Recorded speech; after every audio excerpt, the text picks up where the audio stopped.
Assalamualaikum warahmatullahi wabarakatuh. Selamat berjumpa kembali dengan channel Artika BI yang berada di kawasan selatan. Sebentar ini saya mainkan sebuah video yaitu tentang Gus Miftah lagi bersama Anies. Bagaimana video kita langsung kita tonton saja.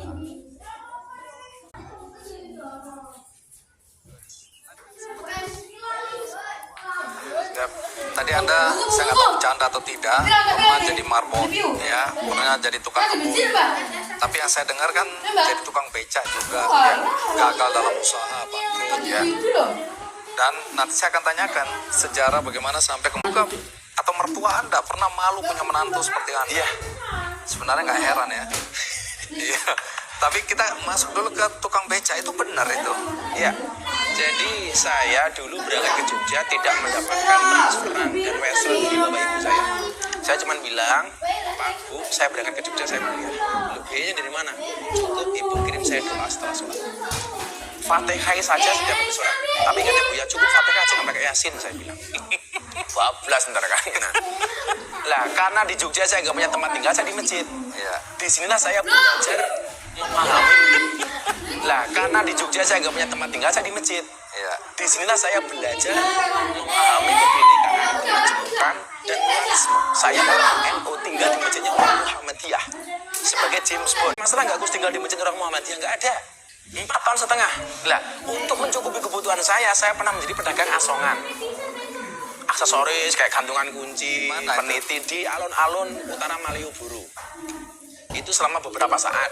Kemudian saya pernah narik becak sekitar 6 bulan. Bahkan sampai saya jadi pengurus paguyuban becak kota Yogyakarta. Akhirnya saya berhenti dari becak, cari aktivitas yang lain.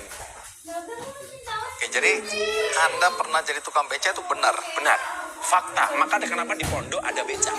Karena untuk mengingatkan saya kepada masa lalu saya. Ini Anda nggak malu menceritakan semua ini? Enggak, kenapa malu? Ada yang merasa tukang beca itu kurang bergengsi pekerjaannya. Ada yang merasa tukang beca itu kurang bergengsi pekerjaannya, profesinya. Ya, tukang becak itu lebih bergengsi daripada wasit sepak bola. Kenapa begitu? Wasit sepak bola itu profesinya aneh, lari ke sana kemari mencari kesalahan orang lain.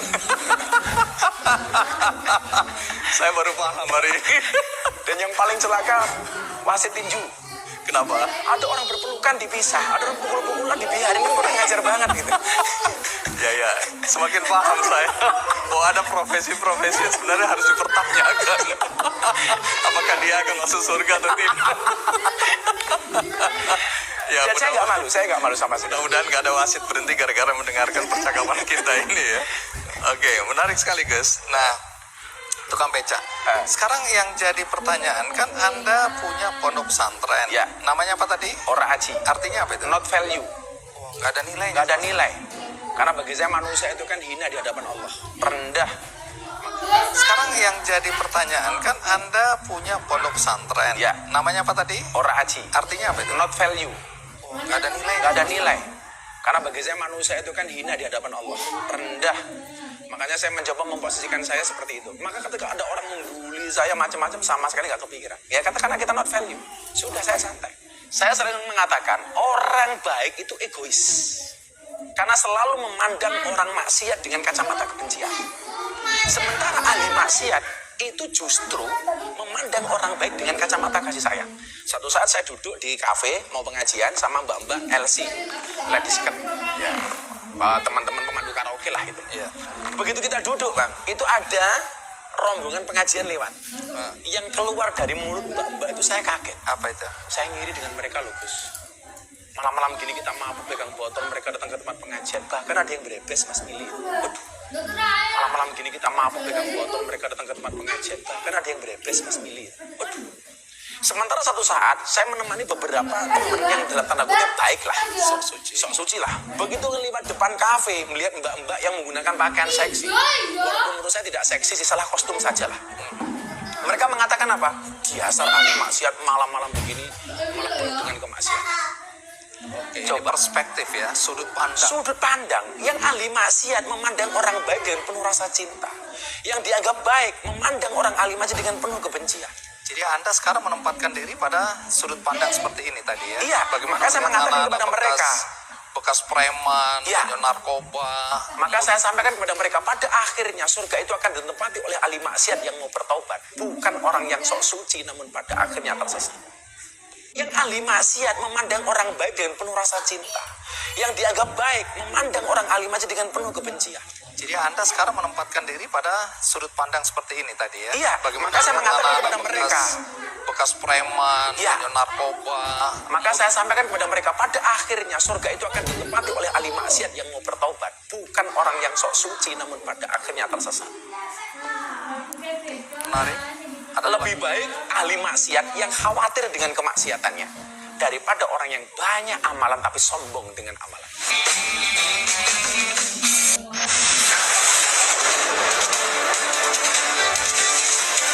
Anda sering keluyuran ke tempat-tempat hiburan, Ya. ke klub-klub malam.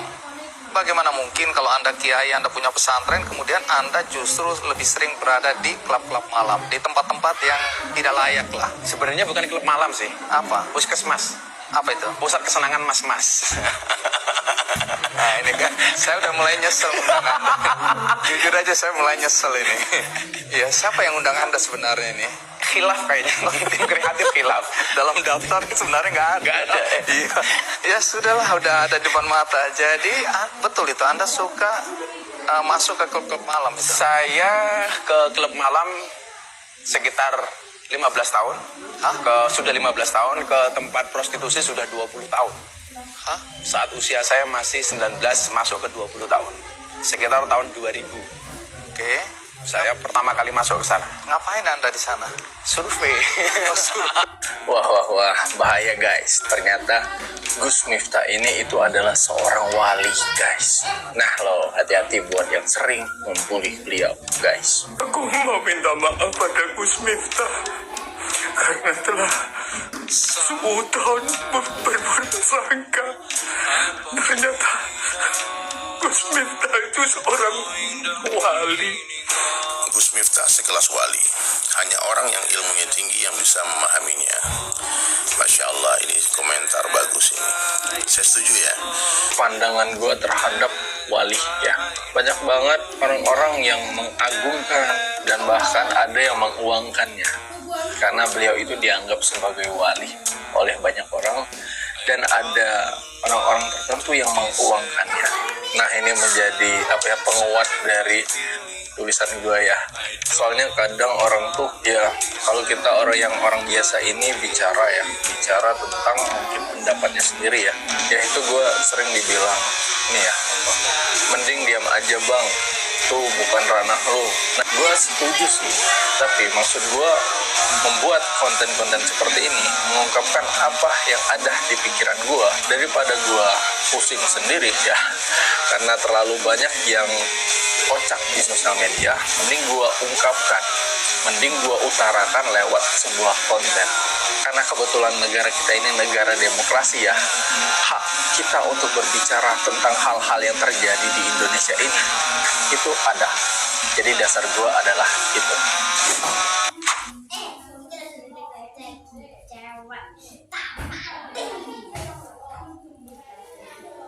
Ini demikian tadi video dari Gus Miftah. Semoga bermanfaat. Assalamualaikum warahmatullahi wabarakatuh.